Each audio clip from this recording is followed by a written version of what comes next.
দু ধরনের মানুষ, ভালো মানুষ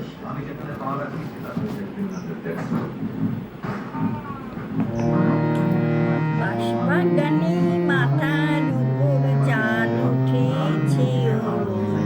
মা গো আমার শোলক বলা কাস্তা দিদি কই, পুকুর ধারে লেবুর তলে থোকা থোকা জোনা জলে, ফুলের গন্ধে ঘুম আসে না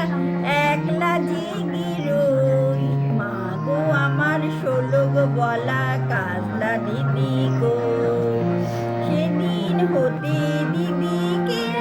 কেনই মার ডাকো, দিদির কথা চুল দিয়ে মুখটি কেন ঢাকো, মাগো মুখটি কেন ঢাকো, খাওয়ার খেতে আসি যখন দিদি বলে ডাকি তখন ও ঘর থেকে কেনই মার দিদি আসে নাকো,